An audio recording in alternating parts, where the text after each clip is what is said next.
Private ITI की ओर से digital learning class में आप सबका स्वागत है। तो आइए शुरू करते हैं आज का पहला question. What is the name of the angle in the drill bit mark x. Drill bit में एक्स के द्वारा चिन्हित किया गया कोण का नाम क्या है।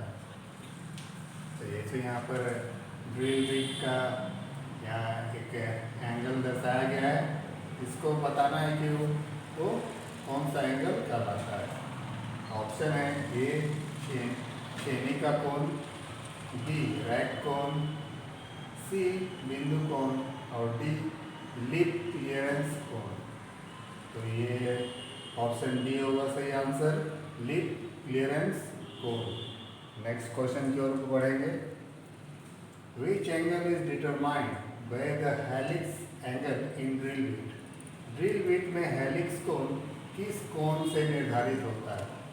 तो जैसे कि हम लोग जानते हैं कि हेलिक्स कोण जो है रैक एंगल से भी जाना जाता है। तो ऑप्शन देख लेते हैं।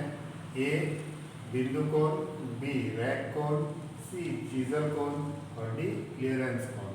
तो ऑप्शन बी है सही आंसर, रैक कोण। नेक्स्ट क्वेश्चन की ओर बढ़ेंगे हम लोग। What is the use of reamer. Reamer का उपयोग क्या है। तो जैसे हम लोग जान रहे हैं कि रीमर का उपयोग हम लोग ड्रिल किए हुए होल को परिशुद्धता में हम लोग फिनिश करने के लिए रीमर का इस्तेमाल करते हैं। ऑप्शन देखेंगे।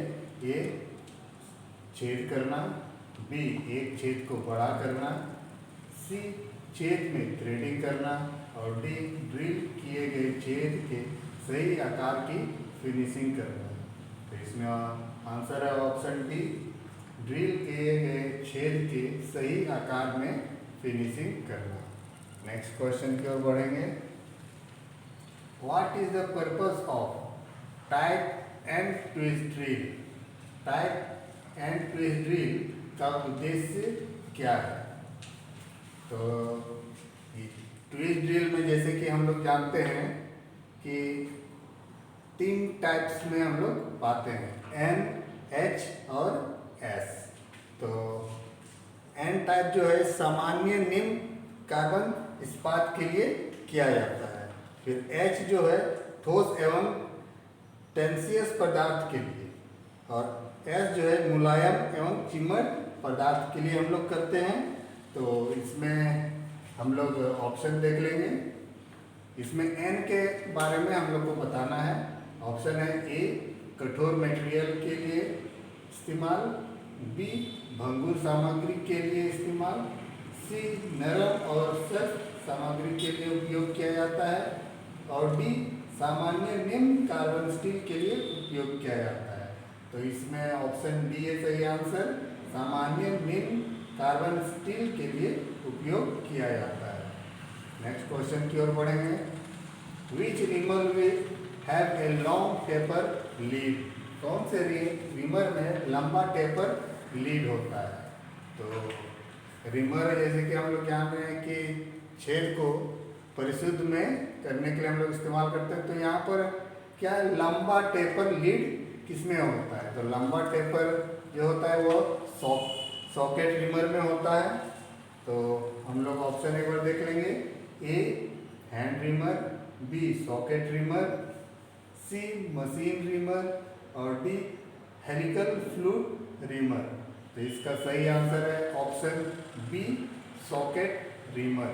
ये टेपर होल को फिनिश करने के लिए हम लोग इस्तेमाल करते हैं, क्योंकि यहाँ पर साफ से लिखा है लंबा टेपर लीड, यानी कि जो रीमर का फ्लूइड जो कटा होता है वो टेपर में होता है प्लस लंबा होता है। तो अगर हम इसको सीधा होल में पैरेलल होल जो होता है उसमें अगर करेंगे तो वो नहीं हो पाएगा, क्योंकि ये टेपर लीड है। ठीक है, तो इसको हम लोग टेपर होल में हम लोग इस्तेमाल करेंगे।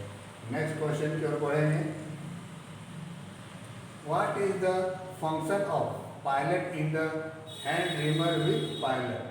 पायलट के साथ हैंड रीमर में पायलट का कार्य क्या है। तो इस रीमर में, पायलट रीमर में होता क्या है, जो कि जनरल रीमर के अपेक्षा ये अलग होता है। जैसे कि जनरल रिमर में होता क्या है कि आगे से ही कट किया हुआ होता है, लेकिन इसमें जो है ये पायलट पॉइंट जो है वो रिमर से आगे में लोकेट किया हुआ रहता है। इससे क्या होता है कि जब हम रिमिंग करते हैं तो वो सेंटर में, केंद्र में रहता है, ताकि हमारा जो रिमिंग प्रोसेस है वो सही से हो सके। तो इसका ऑप्शन हम लोग देख लेंगे। ए, होल का आकार सही रखने के लिए। बी, होल से बर को दूर करता है। सी, रिमर की सुचारू कार्य प्रणाली प्रदान करने। और डी, रिमर को रिम्ड होने वाले होल के साथ कंसेंट्रेट करने के लिए। तो इसका आंसर है ऑप्शन डी, रिमर को रिम होने वाले होल के साथ कंसेंट्रेट करने के लिए इस्तेमाल किया जाता है। नेक्स्ट क्वेश्चन की ओर हम लोग बढ़ेंगे। Which decides the point angle of drill? Drill के बिंदु कोण को कौन तय करता है? तो जैसे हम लोग जान रहे हैं कि जब ड्रिलिंग करते हैं तो ड्रिलिंग में मटेरियल के अनुसार हम लोग ड्रिल का चयन करते हैं कि कौन सा मटेरियल में कितना एंगल का कटिंग होना चाहिए। ऑप्शन देख लेंगे। A, drill material. B, job material. C, काटने की गति। और डी, ड्रिल का साइज। तो इसमें सही आंसर होगा option B, job material. Next question की ओर बढ़ेंगे। What is the drill size for reaming a 10 mm hole if under size is 0.2 mm and over size is 0.05 mm? 10 millimetre के छेद की रिमिंग करने के लिए ड्रिल आकार क्या होगा? अगर अंडर साइज 0.2 मिलीमीटर और ओवर साइज 0.05 मिलीमीटर है, तो इसमें ड्रिल साइज को निकालने के लिए एक फॉर्मूला है, जो कि ड्रिल साइज बराबर rhyming size minus under size plus over size. इस फॉर्मूला को के अनुसार हम इसका आंसर निकाल सकते हैं। तो जैसे कि यहाँ पर दिया हुआ है, रिमिंग साइज है 10 mm और अंडर साइज 0.2 mm और ओवर साइज 0.05 mm। तो हम लोग इसमें सबसे पहले क्या करेंगे कि 0.2 और 0.05 को हम लोग जोड़ लेंगे। तो ये दोनों को जोड़ने के बाद आएगा 0.25 mm। तो अब ये 0.25 mm को अब यहाँ पर माइनस कर देंगे 10 mm से, तो इसमें निकल जाएगा 9.75 mm, जो कि हमारा आंसर है। ठीक है, जो ड्रिल साइज होगा हमारा। तो ऑप्शन देख लेंगे। A, 8.5 mm, B 9.75 mm, C 10.00 mm और डी 10.25 mm। तो सही आंसर है option B, 9.75 mm। Next question की ओर हम लोग बढ़ेंगे। What is the name of the tool? इस टूल का नाम क्या है? तो यहाँ पर एक फिगर है, देख रहे हैं, आगे के तरफ यहाँ पर स्टार जैसा बना हुआ है, कई प्लेट है अलग अलग, और एक दूसरी ओर हैंडल है। तो अब देखते हैं ऑप्शन ए है stone dresser, B diamond dresser, C star wheel dresser और डी एब्रेसिव स्टिक ड्रेसर। अब यहाँ पर हम लोग फिगर देखेंगे एक बार। तो ये जो स्टार बना हुआ है, तो ये है स्टार व्हील ड्रेसर। ठीक है, तो इसको हम लोग इस्तेमाल करते हैं कि जब हमारा ग्राइंडिंग व्हील में ग्राइंड करते समय इसमें बर रुक जाता है, अटक जाता है, तो उसमें ग्राइंडिंग उससे सही हो नहीं पाती है। तो उस चीज़ को दूर करने के लिए हम लोग ड्रेसर का इस्तेमाल करते हैं। तो जो है स्टार ड्रेसर है। ठीक है, स्टार व्हील ड्रेसर। इसको हम लोग उसमें चलाने के बाद उसमें लगाते हैं, रगड़ते हैं, ताकि उस रगड़ से क्या होता है कि जो भी कण उसमें अटका हुआ है वो सब हट जाता है और दोबारा वो ग्राइंडिंग व्हील इस्तेमाल करने के लायक हो जाता है। ऑप्शन देखते हैं। ऑप्शन में ऑप्शन सी है सही answer, star wheel dresser. Next question की ओर बढ़ेंगे। Which indicates the strength of bond in grinding wheel. कौन ग्राइंडिंग व्हील में बॉन्ड की ताकत को इंगित करता है। तो अब यहाँ पर जैसे कि देख रहे हैं ऑप्शन, यहाँ पर ग्राइंडिंग व्हील में बॉन्ड का ताकत कौन सा इंगित करता है। ठीक है, तो ऑप्शन देखेंगे एक बार। ए ग्रिड, बी ग्रेड, सी संरचना और डी ग्रेन का आकार। तो यहाँ जो है व्हील का ताकत को हम लोग अल्फाबेट से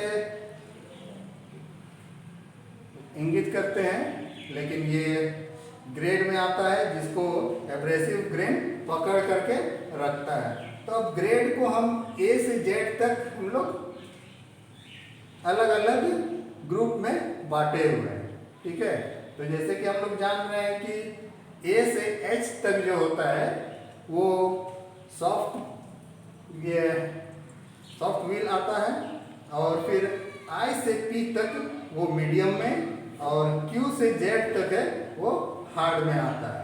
ठीक है, तो इस तरह इसमें जो व्हील का बॉन्ड का ताकत है वो ऑप्शन बी ग्रेड से इंगित करता है। ऑप्शन बी है सही आंसर, ग्रेड। नेक्स्ट क्वेश्चन की ओर हम लोग बढ़ेंगे। What is the name of the defect if the surface of the grinding wheel develop smooth and shining appearance. उस दोष का नाम क्या है अगर ग्राइंडिंग व्हील की सतह चिकनी और चमकदार हो जाए। तो जैसे कि हम लोग जान रहे हैं कि जो ग्राइंडिंग व्हील है उसमें कई प्रकार के दोष आ जाता है ग्राइंडिंग करते करते। तो यहाँ लिखा हुआ है कि चिकनी और चमकदार। ठीक है, तो जब वो ग्राइंडिंग व्हील चिकना हो जाता है या चमकदार हो जाता है, जैसे सॉफ्ट मेटल हम लोग एल्युमिनियम वगैरह ग्राइंडिंग करते हैं तो उसमें चिकना हो जाता है, यानी कि उसमें छोटा छोटा कण लटक लटक करके वो पूरा प्लेन हो जाता है, जिससे होता है कि इसके बाद वो काम करना बंद हो जाता है। तो इसको हम लोग क्या कहते हैं, तो इसको हम लोग ग्लेजिंग कहते हैं। ठीक है, तो ऑप्शन देख लेते हैं। ए ग्लेजिंग, बी टूइंग, सी लोडिंग और डी ड्रेसिंग। तो इसमें आंसर है ऑप्शन ए ग्लेजिंग। नेक्स्ट क्वेश्चन की ओर हम लोग बढ़ेंगे। Why agriculture equipment is made up of wrought iron? क्यों कृषि उपकरण wrought iron से बनाते हैं। अब यहाँ पर बोला गया है कि wrought iron से ही कृषि उपकरण क्यों बनता है। तो अब जैसे कि हम लोग जानते हैं कि wrought iron एक बहुत ही शुद्ध लोहा होता है, जिसको हम लोग पिग आयरन को फिर से पिघला करके हम लोग बनाते हैं। तो पिग आयरन को हम लोग पुटलिंग फर्नेस में पिघलाते हैं, और पिघलाने के बाद जो है हम लोग को रॉट आयरन प्राप्त होता है। तो रॉट आयरन में जो कि कार्बन का मात्रा सबसे कम है 0.15% होता है। ठीक है, इसलिए हम लोग रॉट आयरन का इस्तेमाल करते हैं। इसमें क्या होता है, क्या है कि जल्दी इसमें जंग नहीं लगता है और काफ़ी समय तक ये टिकता है। तो अब ऑप्शन देखते हैं। ए कम लागत, बी भारी वजन, सी घिसावरोधी और डी जंग प्रतिरोधी। तो इसका आंसर है ऑप्शन डी जंग प्रतिरोधी। इसमें बहुत कम जंग लगता है। नेक्स्ट क्वेश्चन की ओर हम लोग बढ़ेंगे। What is the name of the part marked X in blast furnace. Blast furnace में एक्स के रूप में चिन्हित भाग का नाम क्या है। तो यहाँ पर हम लोग एक फिगर देख रहे हैं, ये फिगर ब्लास्ट फर्नेस का है। ठीक है, तो अब यहाँ पर एक्स इंडिकेट किया हुआ है, ये इधर से ये एक पाइप है। ठीक है, इसको बताना है कि ये क्या है। तो ये जो एक्स इंडिकेट किया हुआ है इसको कहते हैं ट्यूयर्स। ठीक है, ये ट्यूयर्स का काम क्या है, इससे हम लोग क्या करते हैं कि जब ये फर्नेस हम लोग इसमें आयरन ओर्स हम लोग डालते हैं, इसमें चूना पत्थर मिला करके और चारकोल कोयला मिला करके, तो यहाँ नीचे में हम लोग इसको हीट करते हैं। हीट करने के बाद क्या होता है कि इस एक साइड से स्लैग निकलता है और एक साइड से हम लोग को पिग आयरन प्राप्त होता है। तो ये ट्यूयर्स का काम क्या है कि इसको हीट प्रदान करने के लिए इससे हम लोग इस पाइप से कि गर्म हवा को अंदर प्रवाहित करते हैं, जिससे कि फ्यूल को जलने में आसानी होता है। ठीक है, तो ऑप्शन हम लोग देख लेंगे, A tuyeres, B molten slag, C molten iron और डी टैपिंग होल। तो इसका आंसर है option A tuyeres. Next question की ओर बढ़ेंगे। What is the range of carbon content in cast iron alloy? Cast iron alloy में carbon content की range क्या होता है? ऑप्शन है A 2 to 4%, B 5 to 9%, C 6 to 9% और डी 10 to 12%। इसका सही आंसर है option A 2 to 4%। Next question की ओर बढ़ेंगे। What is the name of the part marked X in vernier micrometer? Vernier micrometer में एक्स के रूप में चिन्हित भाग का नाम क्या है? तो यहाँ पर एक वर्नियर माइक्रोमीटर का फिगर है। ठीक है, तो यहाँ पर एक्स इंडिकेट किया हुआ है यहाँ। तो ये जो है थिम्बल है वर्नियर माइक्रोमीटर का।